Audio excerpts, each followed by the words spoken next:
elas partem do monoteísmo, com suas especificidades, e de um livro sagrado, cada um com o seu. Os judeus com a Bíblia, fundamentalmente, grosso modo, é o Antigo Testamento, os cristãos com o Antigo Testamento e o Novo Testamento, e o Alcorão para os islâmicos. E sempre tem um profeta. No caso do budismo, o que difere dessas três religiões que nascem quase que no mesmo local? Buda, eu pergunto para a senhora, é Deus? Ele é um emissário de Deus? E aí a discussão do papel de Jesus, teve discussões que o pessoal usa uma expressão até para brincar de bizantina, mas se ele é filho de Deus, ele é Deus na terra, etc. Mas não vamos entrar nas discussões da era patrística. Mas eu pergunto para a senhora, quem é Buda? Buda, ele é Deus? No budaísmo existe Deus? Ou a passagem dessa reflexão espiritual não necessita ter um Deus? Não se fala em Deus no budismo. Não se nega nem se afirma.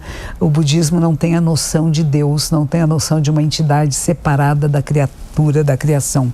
Então não tem um Deus a qual se referir e a se ligar. Buda é um menino, é um homem, é um filho de um rei.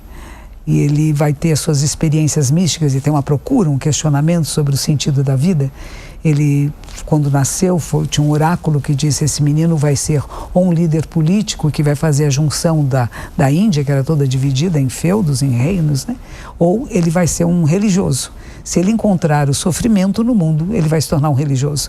Então o pai cerca esse castelo onde eles moram, que provavelmente era quase como uma cidade, era uma cidadela, né? E ele não sai desse castelo e é tratado, nada que possa ser de sofrimento e dor chega até ele. Então ele é muito mimado. Mas ele ouve uma música um dia, em que fala de coisas que não estavam dentro do castelo. Ele resolve fugir. Ele sai escondido, ele não foge, ele primeiro sai, encontra a velhice, e ele tem a noção, um velho que não, um idoso que vai ser afastado com uma certa grosseria por um comerciante, sendo que no castelo os idosos eram tratados com muito respeito. Colocava-se a mão no calcanhar do idoso e na sua cabeça: ele está acima de mim. E ele falou assim: mas eu vou ficar idoso. Ele tem 19 anos. A maioria das pessoas com 19 anos não faz essa reflexão. Eu vou ficar um idoso, eu vou ser um avô, um bisavô, um tetravô, enfim. E ele fala: qual o sentido da vida se eu vou envelhecer? Ele sai uma segunda vez, encontra uma pessoa muito doente.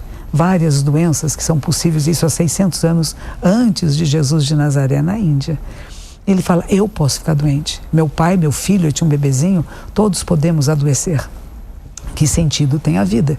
Ele volta para o castelo, tem festas e danças, vai perdendo a graça. Ele sai uma terceira vez e vê uma cremação, a morte. Ele fala assim: eu vou morrer, meu bebê morre, meu pai morre. Que sentido tem a existência? Ele acha que as festas palacianas não têm mais graça.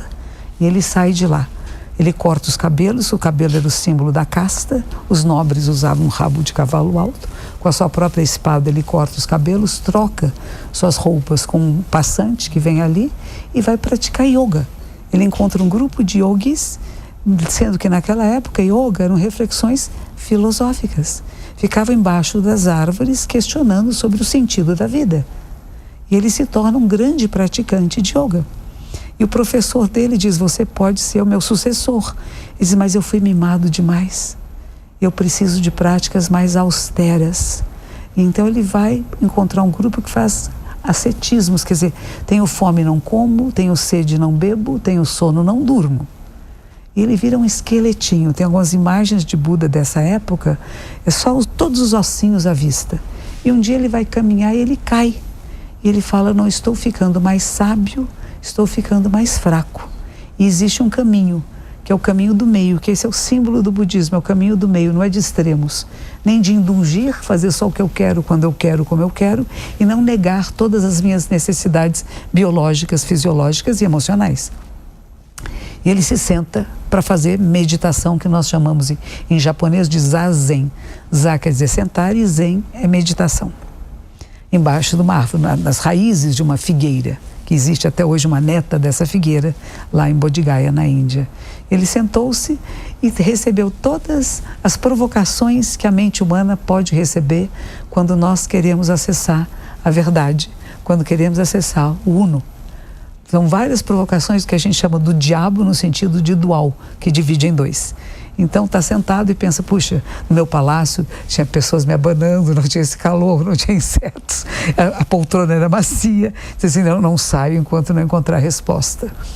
Ele era um homem jovem, heterossexual, aparecem mulheres lindas fazendo a sexualidade. Também não saio enquanto não encontrar resposta. Todos os prazeres sensuais, quer dizer, dos prazeres do corpo, da vida, são provocações que ele não se move e vou ficar aqui até encontrar resposta.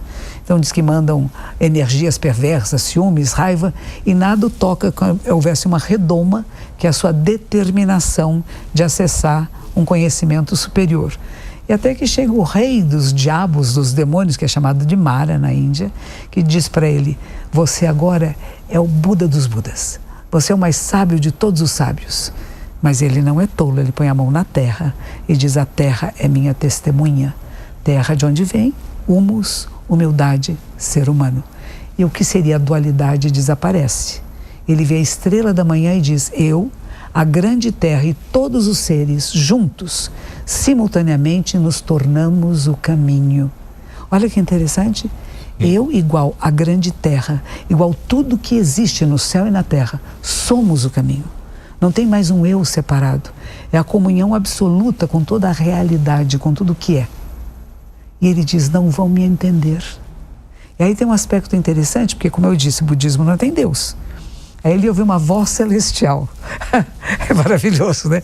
E essa voz celestial, que seria Brahma dentro do brahmanismo, né? Vai dizer para ele, faça como fizeram os Budas do passado. Use meios hábeis para ensinar as pessoas a acessar o mesmo lugar que você acessou. E ele então vai encontrar uns antigos companheiros de prática que eram os seguranças que o pai dele tinha mandado para cuidar do menino no meio da mata. E que tinham abandonado ele porque ele comeu um arroz doce que uma moça ofereceu.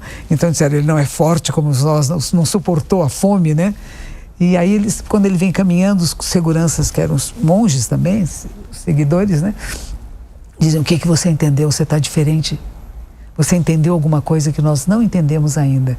Ele vai fazer o primeiro sermão. Se ele é bem jovem ainda, o primeiro sermão dizendo que tem 4 verdades nobres arianas, dos arianos que invadiram a Índia. Sim. Então as 4 verdades nobres são, primeiro, insatisfação existe. A palavra é dukkha, que alguns vão traduzir por sofrimento. Mas é mais insatisfação. Insatisfação existe, tem causas. Nascimento, velhice, doença e morte. Estou longe de quem eu gosto, perto de quem eu não gosto. Não estou fazendo o que eu gostaria de fazer. São as insatisfações da vida, né? Essas são as causas. Mas existe um estado chamado de nirvana ou nibbana, que é a cessação das oscilações da mente. Que é a plenitude. E isto, a 4ª nobre verdade é que tem um caminho de prática, que é o próprio nirvana. Memória correta, pensamento correto, ponto de vista correto, meio de vida correto. Então tudo isso, a meditação correta, a experiência mágica que a gente fala que é do despertar, que não é experiência mágica, é a experiência natural do ser humano. Mas se não tem procura, não tem encontro. E essa frase que eu repito muito, sem procura não encontro, parece que tinha sido do Papa Francisco quando ele era bispo em Buenos Aires. É uma frase, a procura é o encontro é a procura. Estamos sempre procurando, encontrando e ainda tem mais o que procurar, mais o que conhecer, mais o que saber. Mas quem não tem essa procura pela verdade, pelo caminho, pela realidade, não encontra, porque não está procurando. Está se divertindo com superficialidades, né?